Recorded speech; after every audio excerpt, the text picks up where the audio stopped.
I avui també som a Cadaqués perquè resulta que a partir de demà entra en vigor un reial decret que prohibeix el fondeig, és a dir, tirar l'àncora en zones marítimes on hi hagi praderies de posidònia. La mesura busca preservar l'ecosistema, però hi ha municipis de la Costa Brava, uns quants municipis amb una llarga tradició nàutica i turística que viuen amb molta inquietud l'impacte que aquesta restricció pot tenir en alguns sectors econòmics. En el fons, entenc que estem dient que aquelles persones que tenen una barqueta i que durant tants anys aquella tradició d'anar de pícnic, això s'ha acabat. Xesco Tàpies, bon dia. Doncs a veure, d'entrada hem de dir que en tots els sectors amb què hem parlat hi ha una sensibilitat especial per la protecció del medi natural, però sí que hi ha una certa preocupació perquè s'apliqui aquest nou reial decret de forma genèrica, perquè des del municipi es considera que ja hi ha un pla específic d'usos d'aquesta zona del Cap de Creus, un pla d'usos que es va aprovar i que va entrar en vigor just aquest estiu passat i que d'alguna manera ja regula les activitats marines que hi ha a tot aquest Cap de Creus i que també inclou l'activitat del fondeig. És un pla d'usos que resumeix en un tríptic que es difon entre els visitants, entre els usuaris d'embarcacions i que també hi ha un QR que remet a un mapa on es veu clarament les zones de posidònia que hi ha envoltant tot el Cap de Creus. Clar, és una zona molt rocosa on hi ha molta posidònia i que també hi ha molta activitat nàutica. Tot això com encaixa, regidor?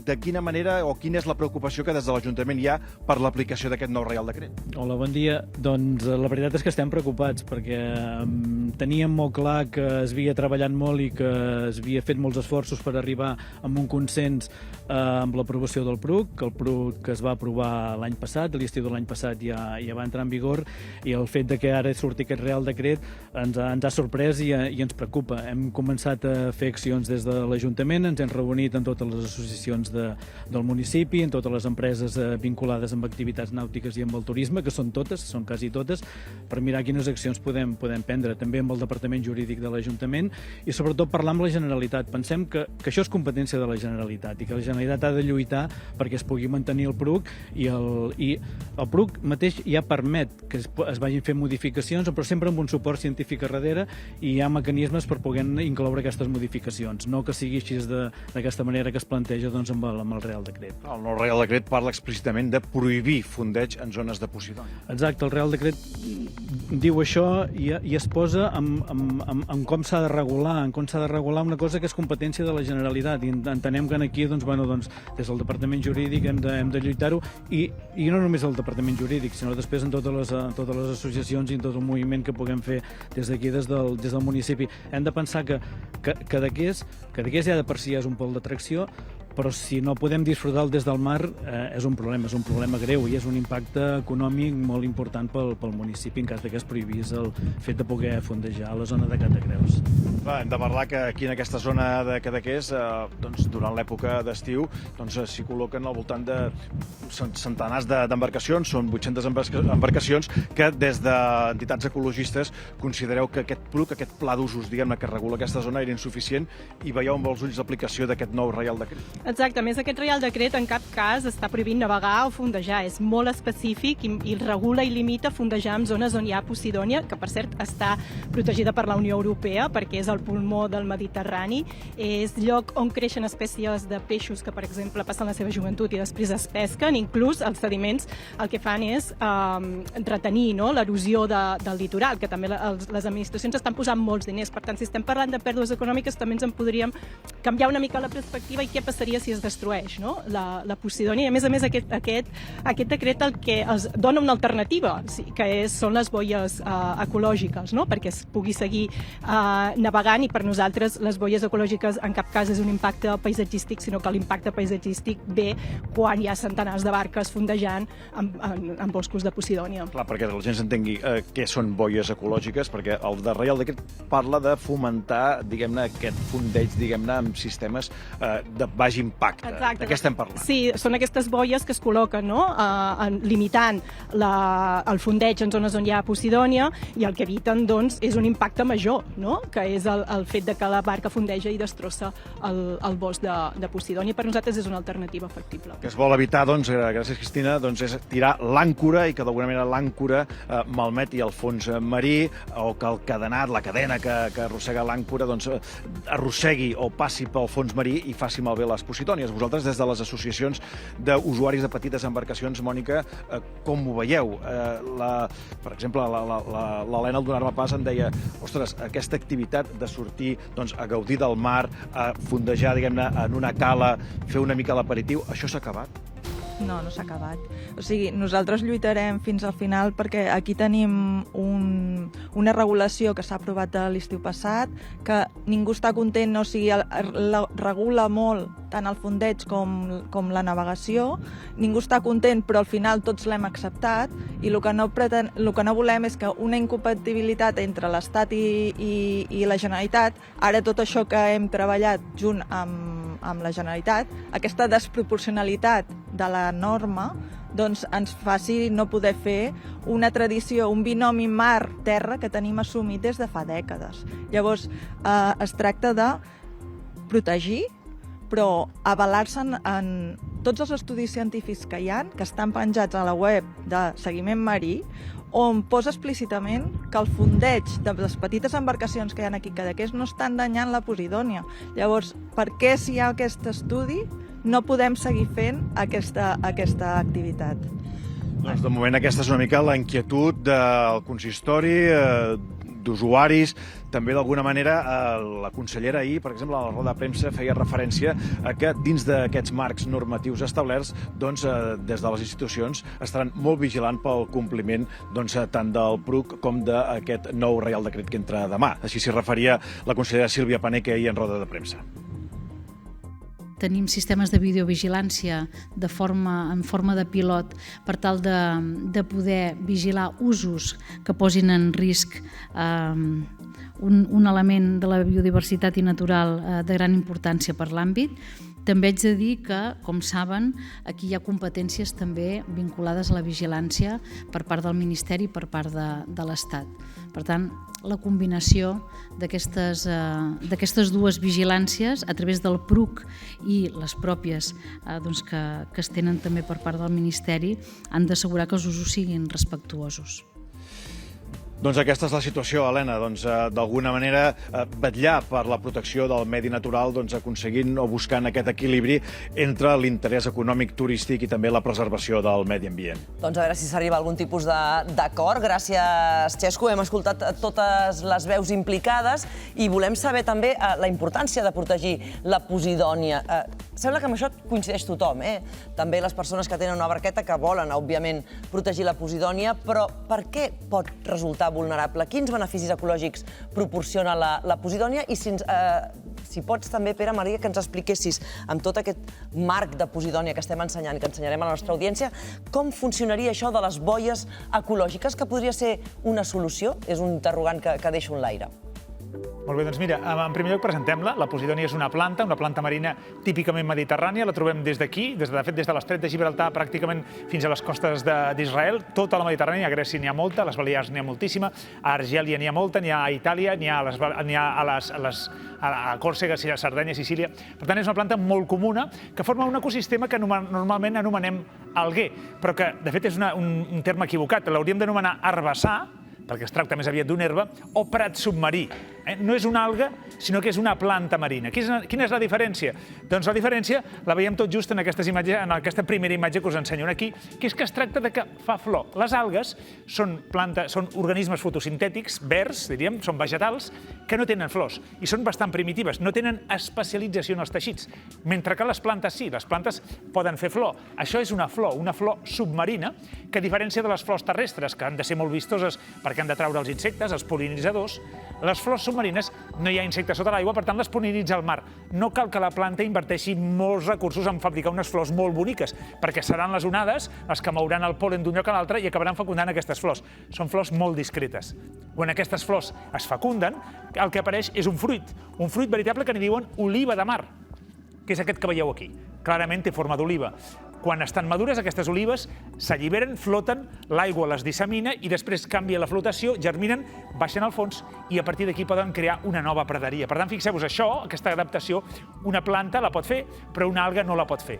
La diferència és molt clara quan ho analitzem amb els peixos. Els peixos són organismes que van néixer al mar, van colonitzar el medi terrestre a través dels amfibis, van aparèixer els rèptils, van aparèixer els mamífers, i alguns mamífers van tornar al mar, que són els cetacis. Quan anem al mar trobem mamífers marins, que són molt evolucionats, com els dofins o les balenes, i trobem peixos, que són bastant més primitius. Doncs aquí passa el mateix. Les algues van aparèixer al mar, van colonitzar el medi terrestre, van aparèixer les plantes terrestres, plantes amb flors, i algunes d'aquestes plantes van tornar al mar, que són les fanerògames marines. Per exemple, la posidònia, que per cert es diu així en honor del déu del mar, el Posidó.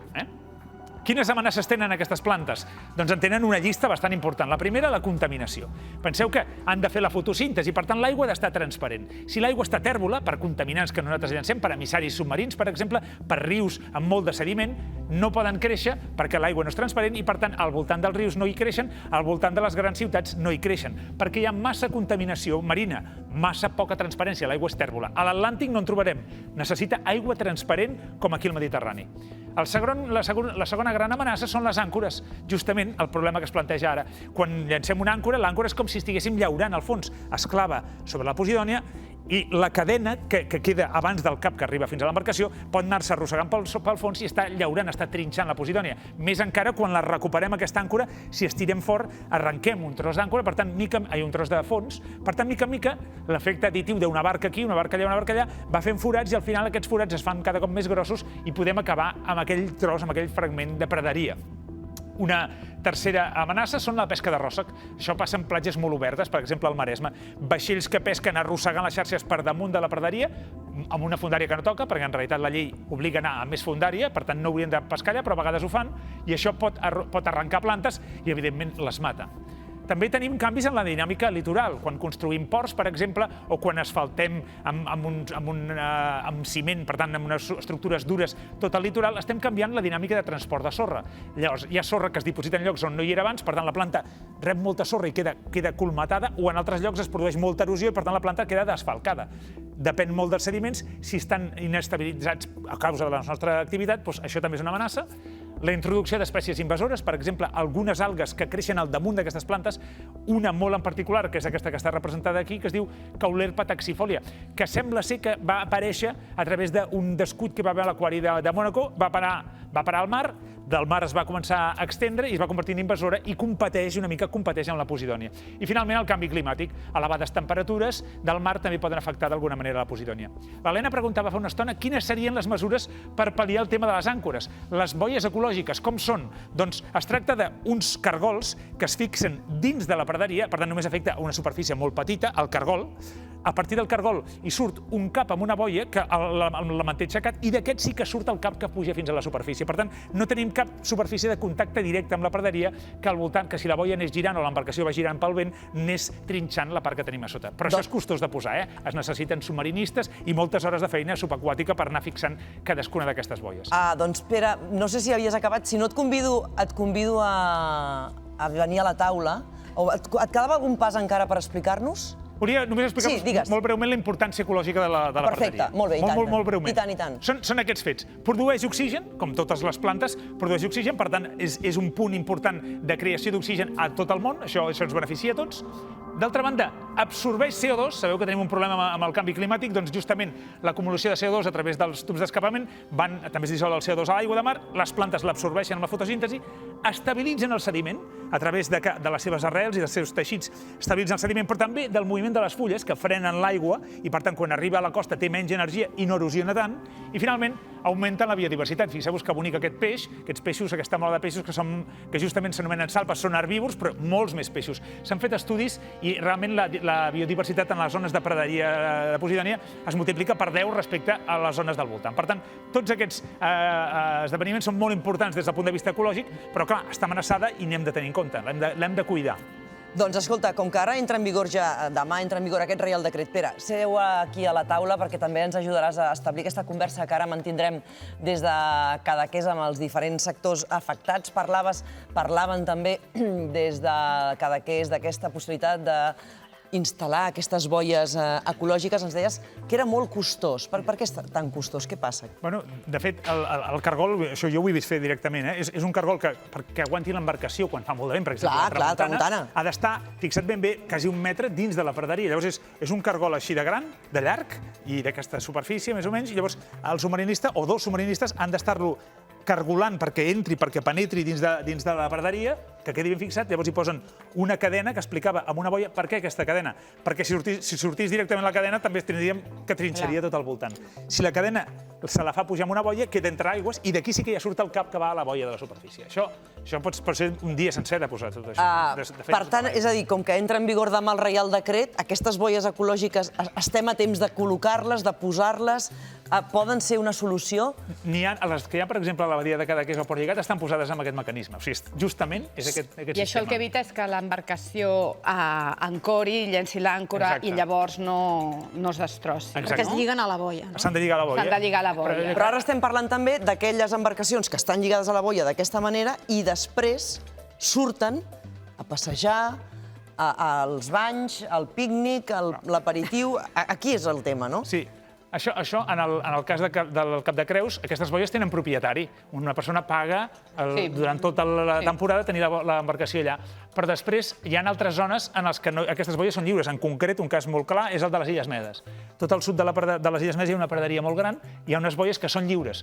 Però clar, llavors és el primer que arriba, es lliga, s'amarra allà i allà es queda tot el matí i llavors a la que arriba el 25, si hi ha 24 boies, ha de posar-se d'una volta, has d'esperar que algú acabi per posar-se d'una volta. Estem concretant la polèmica, efectivament. És a dir, que en el moment en què hi haguessin aquestes boies ecològiques col·locades en diferents caletes, estaríem restringint la navegació i limitant la navegació a aquells qui puguin arribar els primers i ancorar la boia. O sigui, és una boia per una embarcació. Sí, correcte, perquè si no, no aguantaria. És exactament igual que els pringats que hem de posar la tovallola a la platja. Al final és pensar que el mar no és una piscina, sinó que és un bosc. M'ha agradat molt l'explicació. No és una piscina, és un bosc que està allà sota. I s'ha de preservar, clar. Ha de ser coherent. I això ha canviat arran del lloguer massiu d'aquestes petites embarcacions que potser tampoc necessiten títol o el titulín aquest que diuen, perquè, clar, no tens la formació ni l'experiència que té la gent que navega tota la vida, que ja sap on no pot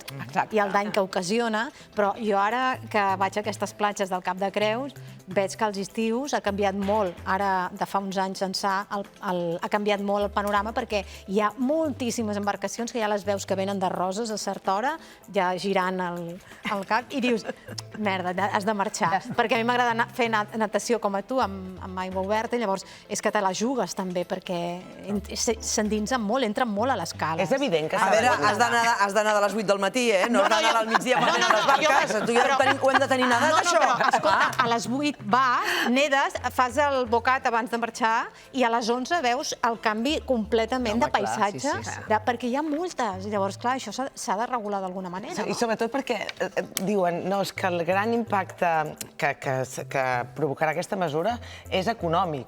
Jo penso que hi ha tants punts a la costa devaluats per culpa de la sobreexplotació humana que potser no n'hem après i precisament el que fa atractiu a Cadaqués i Cap de Creus i tot plegat és aquest paisatge verge que l'hem de preservar perquè és el seu principal atractiu i, per tant, la seva principal ingrés econòmic, diguéssim, és el que ens atrau. D'altra manera no hi aniríem. Si hem d'anar, com em sap greu ara dic qualsevol punt de la costa, però ja el teniu tots present, que ja no hi anem, perquè tot és un... perquè està destrossat el paisatge. Per tant, si us plau, feu el que calgui per preservar-ho, perquè ens cal. Realment és un paradís, com estem veient. Tenim el Xesco en relació amb tot això que estem comentant, sobretot per com s'implementa Reial Decret, i això, clar, estem a Setmana Santa. Jo entenc que la gent que ja té una barqueta ja deu començar a demanar la boia, perquè això és una boia, deies, que tu llogues, no, Pere? Llogues aquella boia per aquell estiu, tens la barca fondejada en... Estem parlant de la Badia de Cadaqués, però això afecta la Badia de Cadaqués, però deu afectar, Pere, a les Balears. A les Balears, sí. No sé si... Com s'implementa aquest Reial Decret és el que està per veure en aquests moments, no? Perquè no sé si ens imaginem les costes Balears, les costes de les Balears, les costes de Brava, tota la zona de Calella de Palafrugell en amunt, Cadaqués, el cas concret que ens ocupa avui, Xesco. Què els hi semblen als representants de les barques la solució de les boies ecològiques? El poder instal·lar boies ecològiques en determinades cales i que s'hi pugui anar amb... Està la Mònica, no sé si tenim a la Mònica per aquí, Xesco. Bufa el vent, bufa molta tramuntana avui, D'entrada... Avui bufa tramuntana, estem mirant de fer equilibris aquí al costat del mar, però no mirar de no caure. Però traslladem d'entrada la pregunta aquesta, que d'alguna manera aquesta alternativa que també es plantejava des d'entitats ecologistes, el fet de posar aquestes boies ecològiques, aquestes boies sostenibles, per mirar que el fregament de les cadenes malmeti el fons marí. Sí, aquí a Cadaqués, les boies que ja tenim unes 800 boies entre la Bahia i Port Lligat, tots són morts ecològics, ja són boies ecològics perquè no tinguin impacte justament sobre la Posidònia. A la resta del parc, posar més boies, nosaltres des del consistori entenem que no fa falta. I, a més, amb els estudis que hi ha estudis, sembla que s'ha dit abans, hi ha estudis des del 2017 fins al 2025, que es fa estudis de quina és la situació de la Posidònia, de la manera que va evolucionant, i els estudis marquen que la Posidònia està en un estat quasi millor que com estava abans. Abans què passava? Abans hi havia més... es deixaven anar més coses a l'aigua, hi havia... no es cuidava tant. Des de les embarcacions es fa una feina, i des de l'Ajuntament i des de les diferents associacions es fa una feina d'educació perquè la gent vagi en compte, i la Posidònia no està malmesa en aquests moments. Posar ara boies a tot l'entorn de Cap de Creus, on a més es va dir en el seu moment que si es posaven boies serien boies permanents, l'impacte visual que té en una zona com el Parc Natural de Cap de Creus, entenem que no encaixa. I més tenint en compte això, que encara que hi hagi barques durant el període d'estiu, la majoria són barques petites i no fan malbé la Posidònia. La Posidònia continua estant en bon estat. Evidentment, si veiéssim que hi ha una situació molt dificultosa i que estigués en una situació molt malmesa, doncs evidentment que sí que ens semblaria correcte poder posar morts ecològics. Ara, posar-ne més, entenem que no. A més, el PRUC permet que anem evolucionant. O sigui, de moment es va fer el PRUC, es va entrar en vigència l'estiu passat, hi ha un període de 4 anys on es poden fer petites modificacions i d'aquí a 4 anys tornar a veure si s'han de fer més modificacions o no. Si cal, i s'ha de fer, evidentment que es plantejaran, però en aquest moment entenem que no és necessari, ni molt menys. Helena, ens acompanyen ara tant el Manel, el regidor, com la Mònica, també la Cristina, l'entitat ecologista. Si ens vols traslladar qualsevol pregunta, els hi trasllado, digue'm. No, en relació amb això que no es posaran més boies ecològiques a tota la zona del Cap de Creus, jo ara em poso, no sé, a la pell dels qui hagin de... No sé si ho han notat ja, que no s'han contractat boies per tirar la barca a l'aigua. Entenc que després de Setmana Santa la gent ja deu començar a posar la barca a l'aigua. No sé si això ha tingut ja alguna repercussió. Vosaltres, Manel, des de l'Ajuntament, heu rebut d'alguna manera aquesta inquietud de sectors econòmics, sectors turístics. No sé si aquests sectors han rebut alguna cancel·lació o alguna, diguem-ne, davallada de les reserves de gent que a l'estiu vol portar la seva embarcació aquí i que aquest any han decidit esperar-se i no reservar aquesta boia. Doncs sí que ha arribat, i ha arribat de diferents sectors. Gent que diu que de moment no fa la reserva de la boia per aquest estiu, gent que ha fet comentaris de que si no pot disfrutar del mar, que venia a Cadaqués a l'estiu, tenint en compte que Cadaqués quasi no té platges, i si vols disfrutar del mar quasi veus obligat a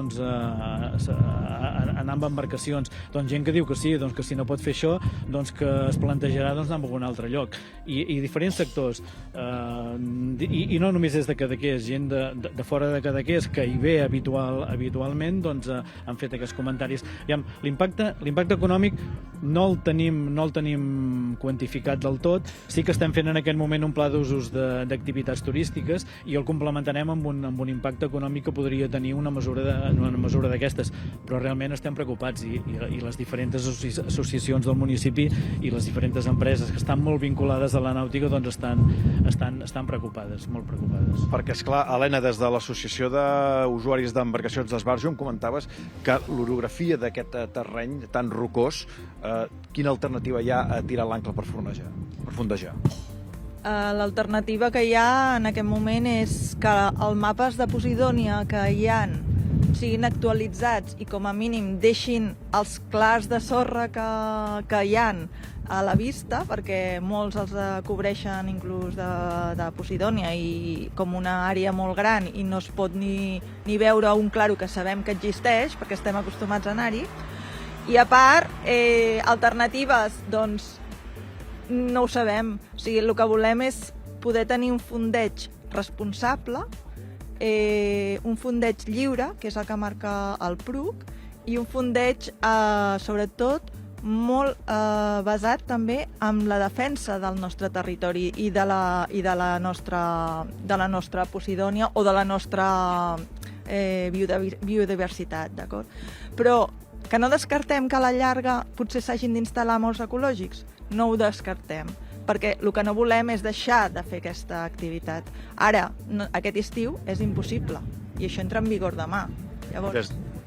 Només per acabar, des de les entitats, heu tirat endavant alguna iniciativa per aquests, diguem-ne, fondejar de manera sostenible? No, nosaltres sobretot el que fem és molta conscienciació, no? I quan veiem que hi ha alguna irregularitat o alguna normativa que el que està afectant és el medi marí, doncs sempre al·legacions i doncs mostrar que aquesta part, no? Que al final el medi marí és un bé públic, no és un bé privat i hem de protegir-lo per tots. Doncs aquestes són les veus que d'alguna manera representen totes les inquietuds que l'entrada en vigor d'aquest nou Reial Decret a partir de demà motiva en un municipi tan sensible i amb tanta activitat nàutica i turística com és Cadaqués. Doncs aquesta és la notícia. Demà simplement aquest Reial Decret entra en vigor. L'altra cosa és... més ben dit, com s'implementarà, com es posarà a la pràctica. Hem volgut escoltar, com dèiem, a les diferents parts afectades. Sens dubte tindrà un impacte molt gran en molts sectors. Sí, i a més, de fet, després, un cop s'implementa, s'ha de vigilar que es compleixi. Llavors, jo no crec que tinguem aquí els recursos per vigilar, que hi hagi motores vigilant que tothom tiri l'àncora on es pot i on no es pot. Veig una miqueta complicat. Veurem, doncs, què acaba passant. Ho seguirem. Pere Renom, moltíssimes gràcies. Seguim amb més coses.